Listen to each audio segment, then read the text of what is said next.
Hello दोस्तों, कैसे हो आप सब। दोस्तों, मेरा नाम राज है और आज मैं एक्सप्लेन करने वाला हूँ लेटेस्ट में रिलीज हुई मूवी आदि पुरुष को। तो दोस्तों, मूवी का एक्सप्लेनेशन पसंद आए तो वीडियो को लाइक जरूर कर देना और चैनल पर नए हैं तो उसे सब्सक्राइब भी। तो दोस्तों, इस मूवी की कहानी रामायण पर बेस्ड है, पर मैं आपको बता दूं, इस मूवी में कुछ स्क्रिप्ट ऐसे भी हैं जो रियल वाले से भी अलग हैं और अपने तरीके से लिखी गई है। तो अभी तक आपने जो रामायण की कहानी सुनी होगी, शायद उसमें कुछ आपको चेंजेस देखने को मिल सकती है। तो दोस्तों, ज्यादा समय ना लेते हुए चलिए कहानी की शुरुआत करते हैं। तो कहानी की शुरुआत राम जी के बचपन से होती है, जब वो अपने शक्तियों की शिक्षा ले रहे थे। उसके बाद जब श्री राम की आयु बढ़ जाती है तो उनका विवाह भी जल्द ही माता जानकी के साथ हो जाती है। उसके कुछ ही दिनों बाद श्री राम जी को 14 वर्षों का वनवास भी हो जाता है, क्योंकि कैकेयी माता ने राजा दशरथ जी से 2 वचन मांगे थे। एक तो श्री राम जी का 14 वर्षों का वनवास, दूसरा श्री राम के छोटे भाई भरत का राज्याभिषेक। जिसके बाद जल्द ही श्री राम वन के लिए प्रस्थान कर जाते हैं और जंगल में ही अपना जीवन व्यतीत करने लगते हैं। दूसरी तरफ रावण की घोर तपस्या करने पर वहाँ पर ब्रह्मा जी आते हैं और खुश होकर अमृता का वरदान तो नहीं, पर ये वरदान जरूर देते हैं कि रावण की मृत्यु ना ही दिन में, ना ही रात में, ना ही जल में, ना ही वायु में, ना ही धरती में, ना ही आकाश में, ना किसी देव से, ना किसी दानव के हाथों से होगी। ये वरदान पाकर रावण भी बहुत ही खुश हो जाता है और वहाँ से 10 सर निकाल कर चला जाता है। इसके बाद हमें कई सालों के बाद दिखाया जाता है माता जानकी सीता माता की कुटिया में, जो अपने देवर को वहाँ पर कोई अनहोनी होने के संदेह को बता रही थी, क्योंकि उन्हें लग रहा था कोई बड़ी विपत्ति वहाँ पर आने वाली है। इसलिए श्री राम के छोटे भाई लक्ष्मण भी वहाँ पर एक सुरक्षा कवच बना लेते हैं और माता सीता को बताते हैं कि ये सप्त रेखा है और जब तक दोनों इसके अंदर है उन्हें कोई भी कुछ नहीं कर सकता। इसके बाद वहाँ पर बहुत सारे राक्षस हमला करने लगते हैं जो उस सुरक्षा कवच को भेद नहीं पा रहे थे। तभी माता जानकी का ध्यान श्री राम पर जाता है और वो उनके लिए चिंतित होने लगती हैं, क्योंकि वो वन में अकेले ही थे। पर उनका भाई लक्ष्मण माता सीता को चिंता दूर करते हुए बताते हैं कि ये तुच्छ से दिखने वाले राक्षस उनका कुछ नहीं बिगाड़ सकते। दूसरी तरफ हम प्रभु श्री राम जी को देखते हैं, जो पानी के अंदर तपस्या में लीन थे। तभी उन्हें कुछ आभास होता है, इसलिए वो तुरंत ही ऊपर आते हैं। उनके ऊपर आते ही बहुत सारे राक्षस एक साथ श्री राम पर हमला करने लगते हैं। तो प्रभु श्री राम भी जल्दी से अपने अस्त्र, तीर और धनुष को उठाकर सभी का संहार करना शुरू कर देते हैं। काफी देर तक उनका संहार करने के बाद श्री राम जाकर राक्षसों के लीडर को भी मार देते हैं। उसके मरते ही सारे राक्षस भी नष्ट होने लगते हैं और सारे मारे जाते हैं। आगे अब इस कहानी के मेन विलन रावण को देखते हैं, जो अपने महल में विश्राम करते हुए बड़े तेज ध्वनि में बीने को बजा रहा था और शिव जी को खुश करने में लगा हुआ था। लेकिन फिर उसकी बीन की तार टूट जाती है, इसलिए इस भूल पर वो शिव जी से क्षमा मांगता है। दूसरी तरफ संगीत के खत्म होते ही वहाँ पर रावण की बहन सुपनखा रोते हुए आती है और बताती है कि जब उसने जंगल में एक दिव्य पुरुष को देखा तो वो उस पर मोहित हो गई थी और उनसे विवाह करने का प्रस्ताव रखा, पर उन्होंने वो प्रस्ताव ठुकरा दिया, ये कहकर कि वो विवाहित हैं। बाद में जब सुपनखा माता जानकी को देखती है तो वो किसी विश्व सुंदरी जैसी लग रही थी। ये देखकर सुपनखा उसे मारने लगती है, पर लक्ष्मण ने वान चलाकर सुपनखा की नाकी काट दी। इसलिए वो ये बात आकर राम को बता देती है कि वो सुंदरी सिर्फ रावण के लिए बनी है, जो सिर्फ लंका की ही रानी बनने लायक है, और अगर रावण उस विश्व सुंदरी को ले आया तो सुपनखा का श्री राम के प्रति प्रतिशोध भी पूरा हो जाएगा। ये सुनकर रावण भी सुपनखा की बातों में आ जाता है और उसे हरने चला जाता है। दूसरी तरफ जब सीता माता और श्री राम वन में थे, तभी माता सीता का ध्यान एक स्वर्ण मृग पर जाता है, जो बहुत ही सुंदर दिख रहा था। इसलिए माता जानकी उसे अयोध्या ले जाना चाहती हैं, क्योंकि ऐसा मृग आज तक किसी ने नहीं देखा था। इसलिए अब श्री राम भी उस मृग को पकड़ने उसके पीछे जाने लगते हैं। कुछ देर उस मृग के पीछे भागने पर अचानक से वो मृग झाड़ियों में ही छिपकर लक्ष्मण को बुलाने लगता है। ये सुनकर माता सीता भी बहुत ही चिंतित हो जाती हैं और लक्ष्मण को वहाँ पर जाने बोलती हैं, क्योंकि उन्हें लग रहा था श्री राम किसी मुसीबत में हैं। पर लक्ष्मण माता सीता को अकेले छोड़कर जाने से मना करने लगते हैं, पर माता के हट की वजह से उन्हें मानना ही पड़ता है। लेकिन जाने से पहले लक्ष्मण एक रेखा भी खींच कर जाते हैं और माता सीता को उस रेखा को पार नहीं करने बोलते। इधर आवाज सुनकर श्री राम भी अचंभे में आ जाते हैं, इसलिए वो मृग को वान से मार देते हैं। मृग को वान लगते ही वो एक राक्षस में तब्दील हो हो जाता है और मारा जाता है। बाद में वहाँ पर लक्ष्मण भी आ जाते हैं जो मृग को मरा हुआ पाते हैं, जिस कारण उन्हें शक होता है और वो वापस से कुटिया की तरफ जाने लगते हैं। दूसरी तरफ रावण एक साधु का भेष धारण कर माता सीता के पास पहुँचता है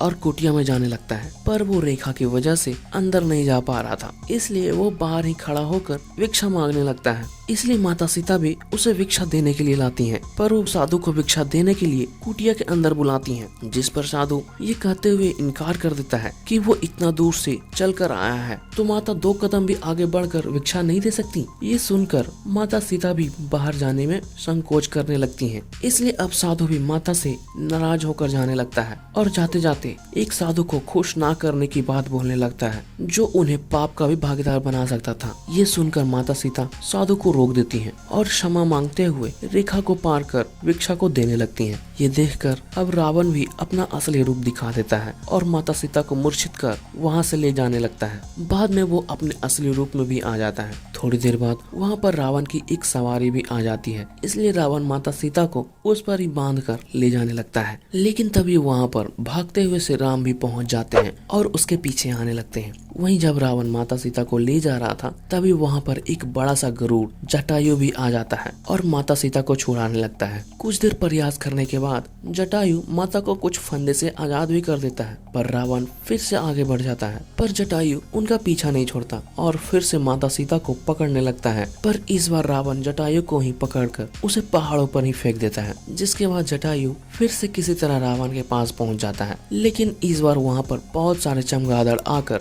जटायु को पकड़ लेते हैं, इसलिए अब रावण भी वापस आकर तलवार से जटायु के पंख को ही काट देता है, जिस वजह से जटायु भी मारा जाता है। बाद में जटायु के पास श्री राम और लक्ष्मण भी भागते हुए पहुंच जाते हैं, पर तब तक रावण वहां से बहुत दूर निकल चुका था। इसलिए अब माता जानकी भी अपने आभूषण निकालकर जंगल में फेंक देते हैं, जो नीचे आकर बंदरों के पास गिरते हैं। इसलिए वो बंदर भी आभूषण लेकर सुग्रीव के पास चला जाता है और उन्हें देता है। आभूषण मिलने की वजह से वहाँ पर ध्यान में बैठे हुए हनुमान जी को भी प्रभु श्री राम जी के आने का आभास होता है, इसलिए अब वो श्री राम जी के आने की प्रतीक्षा करने लगते हैं। वहीं दूसरी तरफ अब श्री राम भी अपने मित्र जटायु को उनके शव को अग्नि देते हैं और फिर आगे बढ़ जाते हैं। बाद में रावण भी माता सीता को अपने महल में लाता है, जिसे देखकर रानी मंदोदरी जो रावण की अर्धांगिनी थी उन्हें चिंता होने लगती है, क्योंकि उन्हें आभास होने लगा था कि अब लंकापति रावण का अंत नजदीक है। आगे अब लक्ष्मण श्री राम को अयोध्या से सेना लाने के लिए बोलते हैं, क्योंकि अभी उनके पास कोई सेना नहीं थी और रावण को हराने के लिए उन्हें एक सेना चाहिए थी। पर श्री राम अयोध्या से एक भी सेना लेने से मना कर देते हैं, क्योंकि उनका कहना था कि 14 वर्षों तक अयोध्या की सेना तो क्या, उसके एक कण पर भी श्री राम का कोई अधिकार नहीं था। बाद में जब दोनों जंगल में एक जगह पर ठहरे हुए थे, तभी वहाँ पर एक बूढ़ी औरत जिसका नाम शबरी था वो आने लगती है। इसलिए लक्ष्मण उन्हें मायावी समझकर वाहन चलाने लगते हैं, पर श्री राम उन्हें रोक देते हैं और फिर जाकर शबरी को बिठाते हैं। बाद में वो शबरी भी बोलती हैं कि उन्हें प्रभु श्री राम का ही इंतजार था, इसलिए वो वहाँ पहुँचते ही श्री राम को अपने जूठे बैर भी खिलाती हैं, जो उसने मीठे बैर चिक चिक कर रखे थे। उसके बाद वो माता अपने आप को अग्नि में समर्पण कर देती हैं, क्योंकि श्री राम जी से मिलकर उनका जीवन सफल हो गया था। पर जाते जाते वो एक सुंदरी का रूप धारण कर श्री राम को ऋषिमुख पर्वत पर जाने बोलती हैं और वहाँ के वानर राज सुग्रीव से मिलने बोलती हैं, जो उनकी सहायता कर सकते थे। इधर अब रावण भी सीता माता से मिलने आता है और अपने बारे में बताने लगता है कि वो कितना बलशाली है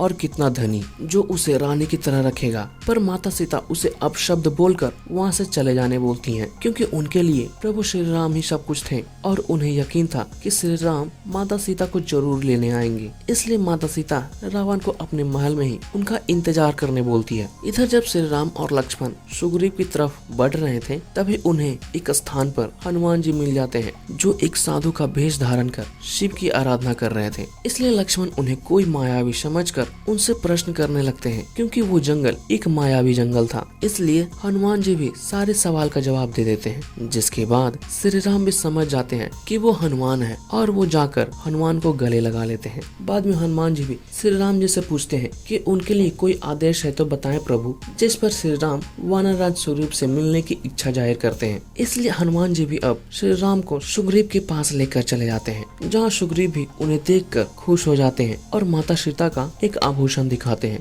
जिसे उनके वानरों ने जंगल से लाया था। कुछ देर बाद सुग्रीव श्री राम के पास आते हैं और बताते हैं कि उनके पास ना ही कोई सेना है और ना ही कोई राज्य, क्योंकि ये दोनों सुग्रीव के बड़े भाई बाली ने सुग्रीव से छीन लिए थे। तो श्री राम भी उनसे युद्ध कर बाली से सब कुछ छीन लेने बोलते हैं। पर सुग्रीव का कहना था कि वो बाली से बल से तो लड़ सकते हैं पर उनके छल से नहीं लड़ पाएंगे, इसलिए वो श्री राम का साथ चाहते थे। तो प्रभु श्री राम भी उनका साथ देने के लिए मान जाते हैं और बाली को मल्ल युद्ध के लिए ललकारने बोलते हैं। इसलिए सुग्रीव भी बाली के द्वार पर पहुंचकर उन्हें ललकारने लगते हैं। ललकार सुनते ही बाली भी वहां आ जाते हैं और दोनों के बीच युद्ध होने लगती है। युद्ध के बीच में बाली अस्त्र निकालकर सुग्रीव को मारने लगता है, जबकि मल्ल युद्ध में अस्त्र शस्त्र का इस्तेमाल करना वर्जित था। इसी दरमियान सुग्रीव एक पहाड़ को भी गिरने से रोक रहे थे, क्योंकि अगर वो पहाड़ गिर जाती तो उसमें बहुत सारे लोग मारे जाते। पर बाली को इसकी कोई चिंता नहीं थी, इसलिए श्री राम भी समझ जाते हैं कि बाली राजा बनने लायक नहीं है, क्योंकि राजा का धर्म होता है कि प्रजा की हिफाजत करना। इसलिए श्री राम वान निकालकर बाली को ही मार देते हैं, जिसके बाद सुग्रीव जीत जाता है और वानर सेना का राजा भी बना दिया जाता है। इसके बाद सभी को चिंता होने लगती है कि इतनी बड़ी सेना को लंका तक जाने में वक्त लग जाएगा, इसलिए पहले कुछ लोग लंका जाकर सीता माता को सूचित करने बोलते हैं कि वो हिम्मत ना हारे, क्योंकि श्री राम आने ही वाले हैं। इसलिए श्री राम जी भी एक आभूषण हनुमान जी को देकर सीता माता को दिखाने बोलते हैं, जिसे देखकर उनको विश्वास हो जाएगा कि हनुमान श्री राम जी के ही दूत हैं। बाद में जब सभी लंका तक जाने लगते हैं तो रास्ते में उन्हें बहुत बड़ी समुद्र मिलती है, इसलिए अब सभी सोच में पड़ जाते हैं। जिसके बाद अब जामवंत हनुमान जी को उनकी शक्तियाँ याद दिलाते हैं, क्योंकि उन्हें एक ऋषि से श्राप मिला था कि वो अपनी शक्तियाँ भूल जाएंगे। इसलिए जामवंत के याद दिलाने के बाद हनुमान जी की भी सारी शक्तियाँ वापस आ जाती हैं, जिसके बाद वो हवा से भी तेज गति से उड़कर लंका तक पहुंच जाते हैं और अशोक वाटिका में बैठी सीता माता को श्री राम के आभूषण दिखाकर बताते हैं कि वो श्री राम के दूत हैं, जो पता लगाने आए हैं कि आखिर माता सीता कहाँ हैं, क्योंकि श्री राम जल्द ही लंका पर चढ़ाई करने आ रहे थे। ये सुनकर माता सीता भी खुश हो जाती हैं। बाद में वहाँ पर रावण के कुछ लोग भी आ जाते हैं, पर हनुमान उन सभी को धूल चटा देते हैं। लेकिन फिर वहाँ पर रावण का एक सुपुत्र मेघनाथ आ जाता है और किसी तरह का जाल अस्त्र फेंक कर हनुमान जी को बंदी बना लेता है। उसके बाद मेघनाथ हनुमान जी को लंकेश के पास लेकर आता है और उसे मारने के लिए लंकेश से आदेश मांगने लगता है, क्योंकि उसने अशोक वाटिका जाकर जानकी से मिलने का दुस्साहस किया था। पर ये करने से विभीषण मना कर देते हैं, क्योंकि वो श्री राम के दूत थे और लंका में आए हुए किसी दूत को मारना उचित नहीं था। इसलिए अब रावण भी मेघनाथ को आदेश देता है कि हनुमान की पूंछ में आग लगा दिया जाए, क्योंकि वानरों को उनके पूंछ बहुत ही प्रिय होते हैं। इसलिए मेघनाथ भी हनुमान जी के पूंछ में आग लगा देता है और उन्हें समुद्र में धक्का दे देता है। जिसके बाद हनुमान जी भी पूरी लंका में घूम घूम कर आग लगा देते हैं और फिर से वो माता जानकी से मिलने आते हैं और उन्हें अपने साथ चलने बोलते हैं। पर माता जानकी साथ चलने से मना कर देती हैं, क्योंकि जब तक प्रभु श्री राम उन्हें खुद नहीं लेने आते वो कहीं नहीं जाएंगे और वो श्री राम के आने की प्रतीक्षा करेंगे। इसलिए अब हनुमान जी भी वहाँ से चले जाते हैं। दूसरी तरफ वानर सेना भी समुद्र के पास पहुँच जाती है, पर समुद्र को लांघना कैसे है ये विपदा उन्हें परेशान करने लगती है। इसलिए अब श्री राम समुद्र देवता से आग्रह करने लगते हैं कि सेतु को बनाने में वो श्री राम की मदद करे। लेकिन तभी वहाँ पर हनुमान जी भी आ जाते हैं और श्री राम को बताते हैं कि माता सीता आपकी प्रतीक्षा कर रही हैं, इसलिए अब वो वहाँ जाने में ज्यादा विलम्ब ना करें। ये सुनकर श्री राम भी उतावले हो जाते हैं और फिर से समुद्र देवता से सेतु बनाने का आग्रह करने लगते हैं, पर समुद्र देव उन्हें अपनी लहरों से गुस्सा दिला देते हैं। जिसके बाद श्री राम भी गुस्से में आकर समुद्र में ब्रह्मास्त्र चलाने के लिए विवश हो जाते हैं और उसे सुखाने लगते हैं। लेकिन तभी वहाँ पर समुद्र देव भी प्रकट होकर श्री राम से क्षमा मांगने लगते हैं और बताते हैं अगर आपकी सेना पत्थरों पर आपका नाम लिखकर समुद्र में फेंकेंगे तो वो पत्थर समुद्र में नहीं डूबेंगे। ये सुनकर अब सभी वानर सेना भी समुद्र में पत्थरों पर श्री राम लिखकर फेंकना शुरू कर देते हैं और वो सारे पत्थर भी समुद्र में तैरने भी लगते हैं। दोस्तों यहाँ पर बताना चाहूंगा कि ये जो पत्थर तैरने का कमाल हुआ था वो नल और नील की वजह से हुआ था, क्योंकि उन्हें श्राप था कि वो किसी भी चीज को पानी में फेंकते हैं तो वो नहीं डूबेंगे। पर ये मूवी में कुछ और ही तरीके से दिखाया गया था। खैर चलिए मूवी की ओर। तो कुछ ही दिनों के प्रयास के बाद सेतु भी बनकर तैयार हो जाती है। बाद में विभीषण भी श्री राम से मिलने आते हैं और इस युद्ध में उनका साथ देना चाह रहे थे, क्योंकि वो अपनी आंखों से लंका का सर्वनाश होते नहीं देख सकते थे। इसलिए वो श्री राम से लंका वासी के लिए जीवन दान मांगने आए थे, क्योंकि इस युद्ध में उनका कोई कसूर नहीं था। जिसके बाद श्री राम भी वचन दे देते हैं कि युद्ध में कोई निर्दोष नहीं मारा जाएगा। उसके बाद विभीषण भी श्री राम का ही साथ देने के लिए वहीं पर रुक जाते हैं। इसलिए श्री राम भी बताते हैं कि उन्हें लंका पर विजय प्राप्त करने के बाद विभीषण ही लंका के अगले राजा होंगे, क्योंकि वो ये युद्ध माता सीता के लिए लड़ रहे थे। उनका लंका पर राज करने का लक्ष्य नहीं था, लेकिन विभीषण के साथ आए वैद को अब भी प्रभु श्री राम पर विश्वास नहीं था कि कोई कैसे अपना जीता हुआ राज्य किसी और को सौंप देगा। जिस पर विभीषण वैद जी को बताते हैं जो अपने पिता के वचन का मान रखने के लिए 14 वर्षों का वनवास स्वीकार कर सकता है, वो अपने वचन को पूरा करने के लिए क्या कुछ नहीं कर सकता। दूसरी तरफ फिर से रावण माता सीता के पास आता है उन्हें मनाने के लिए और अपने साथ लंका ले जाने के लिए, लेकिन इस बार फिर से माता सीता उन्हें अपमानित कर देती हैं और श्री राम से डरने बोलती हैं, क्योंकि जिनका एक दूत आकर पूरी लंका जला दिया था, तो अगर वो स्वयं आ गए तो क्या हो सकता था। इसलिए रावण भी बोलता है वो उन्हें मार देगा। पर अब उसे जाते जाते ये भी चिंता होती है कि आखिर वहाँ कितने लोग होंगे और उनकी क्या रणनीति होगी। इसलिए वो इसे जानने के लिए अपना एक गुप्तचर उनके बीच में भेजते हैं। बाद में वो गुप्तचर विभीषण का रूप धारण कर श्री राम से मिलने आता है और युद्ध की रणनीतियों को चालाकी से जानने की कोशिश करता है। पर श्री राम उसके सवाल पूछने के तरीके से समझ जाते हैं कि वो कोई बहरूपिया है। इसलिए प्रभु श्री राम उसे अपने रूप में आने के लिए विवश कर देते हैं। बाद में श्री राम के पूछने पर पता चलता है वो यहाँ पर सेना के भेद को जानने आए थे। इसलिए श्री राम भी अंगद को उस अतिथि को पूरी छावनी घुमाने बोलते हैं और सारे वानर वीर से मिलाने बोलते हैं, ताकि वो पूरी तरह से संतुष्ट हो जाए। बाद में अंगद खुद ही उस राक्षस को लंका भी लेकर जाता है। वहाँ जाकर अंगद रावण को सीता माता को लौटा देने बोलता है, नहीं तो उसे मार डालने की भी धमकी देकर वहाँ से चला जाता है। इसलिए अगले ही पल रावण भी अपने बेटे मेघनाथ के साथ वहाँ पर आता है और वहाँ पर मेघनाथ माता सीता को बंदी बनाकर भी लाया था। बाद में वो माता सीता को श्री राम को भी सौंप देता है, लेकिन श्री राम जैसे ही माता सीता से मिलने जा रहे थे वहाँ पर मेघनाथ आकर माता सीता की हत्या कर देता है। इसलिए श्री राम भी जाकर उन्हें गिरने से रोक देते हैं। पर बाद में उन्हें पता चलता है वो सीता माता नहीं, वो वही बहरूपिया दानव था जिसे श्री राम ने छोड़ दिया था। इसलिए अब सभी लोग रावण की सेना से युद्ध करने के लिए तैयार हो जाते हैं, लेकिन मेघनाथ एक एक कर सभी को बेहोश करने शुरू कर देता है। पर वो जैसे ही राम के पास आने लगता है श्री राम अपना ध्यान लगाकर उसे रोक देते हैं। इसलिए अब मेघनाथ भी सर्प अस्त्र लक्ष्मण की तरफ फेंक देता है। लक्ष्मण मूर्छित होकर वहीं पर गिर जाते हैं। लक्ष्मण के मूर्छित होते ही रावण और मेघनाथ भी वहां से चला जाता है।